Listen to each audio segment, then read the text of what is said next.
Hey everybody, it's Tripl-L, and now let's talk Kakegurui episode 3. So this episode is another high stakes gambling match, this time pitting Jabami versus the slit eye lady. Her name is actually rather complex.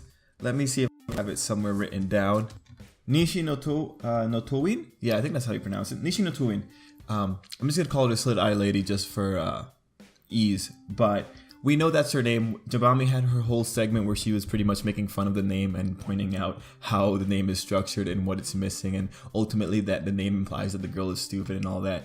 Jabami's trash talk is very effective. But anyway, it was a high stakes game, life or death, pretty much a roulette mixed in with the probability of you could lose or you could win big. So to talk about this episode, let's just start off with what does the episode do just in terms of the story? Well, Jabami goes in, she goes to play a match against a student council person, a person with authority, because she just likes the possibility of playing really fun games. We know that Satome, she got screwed over, and as we find out from Jabami's analysis, most likely she was coerced into playing that game only to bring her into more debt. We see Jabami exploit the game and figure out how it works, what the moles or the piercings that are magnetic and just how they work. Jabami's able to figure it out, is able to pick out the right number. Jabami goes into her full-on Jabami's gonna break you kind of mode. Then we meet the student council president officially. Jabami and her meet, and Jabami loses, and then we go down and find out that maybe the president went as far as to cheat hardcore, and the prospect of the president cheating to that degree gets Jabami even more excited. And so big things that we get out of this episode is that really Jabami loses. Now, I was aware of this point happening when I was talking about the last episode, and this comes back to the whole thing about overpoweredness. Specifically, Jabami does come in here with a very elaborate skill set, or a very defined skill set, but she's still fighting a very corrupt system. So that very defined skill set is just, it balances out in the end, and that's really the best thing you could hope for when you have these type of characters. And so Kakegurui is, I think, very good at driving up the suspense, because the threat of Jabami losing is still there, because there's still a possibility for an insane cheat to happen. But even like how we see in the episode, Jabami takes it in stride, and then she just completely adopts the way of the Mike, and we see her acting like a cat. She's just really going full on, and that makes sense. Like, this girl likes losing, right? Or not losing, she likes taking the risk, and losing is just part of that kind of nature. So her having fun with her place in life right now, I think is very consistent with her character, and it does kind of, just show that Jabami should not be rationalized on any kind of normal scale. Very quickly, the next episode preview, I saw where it's going, and that's almost the arc that I stopped watching at. So I'm pretty excited to see what we're gonna get in the next episode. But from now, there's some things in the dialogue, and now we're going to be talking about the episode a little bit more in depth and just praising a few things here and there. In the episode, one thing I really like is Jabami's general jargon. Like, she's saying some specific words that make you wonder about her origins. And now this is just purely speculation on my part, but she calls Nishi no Towin, the girl, she calls her out as a loan shark, and that kind of manipulative behavior. She calls her out for that behavior. And then she also goes and tells us about the badger and just the general policy that dice houses had in old Japan. And all these, this kind of knowledge and this kind of jargon, this choice of words, it really makes me feel like Jabami came from a casino setting. Like, maybe her family owns a casino, maybe she grew up in a casino. I mean, this is just speculation on my part. It might just be that this girl is naturally well versed in all things of gambling.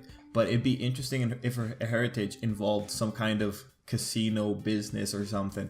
I really wouldn't know, but it's just interesting how her choice of words are words that would come out of casino culture. And like the loan shark in particular, that happens a lot in casinos, people taking loans and then people preying upon them when they can't pay back the loan. So I'd be very interesting to find out Jabami's full background, because I think that would be pretty cool. Other things that I really enjoyed in the episode, and at this point, we know how the episode works. We know it's a lot of close-ups. The close-ups and the faces, they really do go a long way to making you kind of focus in one spot and kind of be taken up with the pacing of the episode. So, it continues that kind of methodology, and the faces again are on point. I think the faces that won the prize for best face this time were the 3 girls who were laughing at Jabami at the end of the episode, just because that was yeah, man, their faces are so ugly, man. They're so ugly, but I really appreciate the detail that goes into those faces.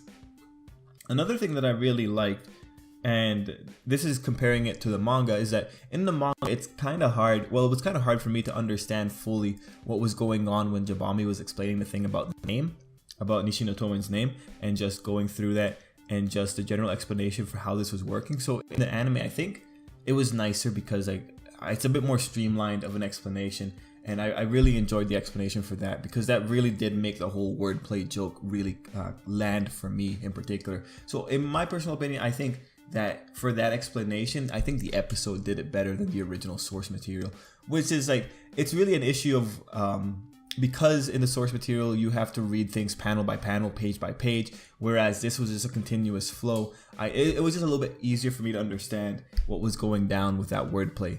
Still, I think props to the episode for explaining that whole part. And another thing that I really enjoyed was Nishino Towen's use with the masks. If you look in the episode, there's always, or a lot of times, there's a mask right behind Nishino Towen. And one of the things, now when Nishi, I'm just gonna call her Nishi just to shorten it because I need something easy. So whenever Nishi had the, I guess, when she's in the advantage, when she's still playing her game, when she's still still undercovered, where she hasn't been exposed, that's the word, when she hasn't been exposed yet, you'll see a Hanya mask on her right. So that's pretty simple, right? That's the episode saying yeah, this girl is pretty much a demon. She's a trickster. She's not in the negative, or she's not in the positive light. And once Jabami takes over, they switch over to another mask, and that's the mask that's now representing Nishi. And that mask, I'm not too well versed when it comes to Japanese mythology or the symbology behind the mask. I know the Hanya mask is generally a negative mask, right?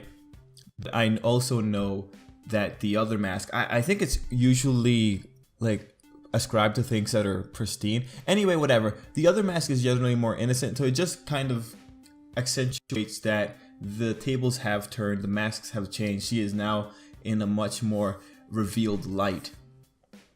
Regardless, I just thought that was a nice little touch to the episode, because the masks were popping up enough in the scenes that you could appreciate them.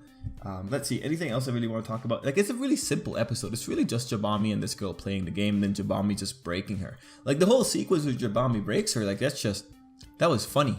That was very funny. And I do like the idea of an uncertain cheat, because, and this is another thing going with the casino culture, when Jabami was talking about the fact that over time she will naturally just make back all her losses, that's how a casino plays, right? Casino always plays at their odds, so they always have maybe, I think the smallest odd, the odd differential that the casino will ever have, I think is 51-49 for one of the games. It might be craps, or it might be a variation of roulette, but their odds for some games are very close to almost even, but over time, those odds will win out, and the casino will end up winning. So when Jabami was talking about that, how over time her odds are in her favor, it's that's pretty much casino mentality. So it's just, again, reaffirming my idea that this girl might have just been in casinos her whole life. That said, I really enjoyed that. I really enjoyed Jabami just exploiting that. And I think in terms of respectable cheats, I think Nishi's cheat is still respectable, because again, it's uncertain, right? There's still the possibility of victory. And as we find out, that possibility of victory is enough to scare people who are trying to figure out the cheat. But guys, yeah, overall, it was a very engaging episode. I think almost all episodes of Kakegurui are going to be very engaging, because the guys that are making this know how to keep your attention. And yeah, I'm pretty excited for the rest of the episodes that are going to be coming out. Anyways, guys, let's end it there. Thanks for watching. Let me know what you thought down below. Let me know if you have anything else you want to add. And yeah, till next time, I hope you have a very great day.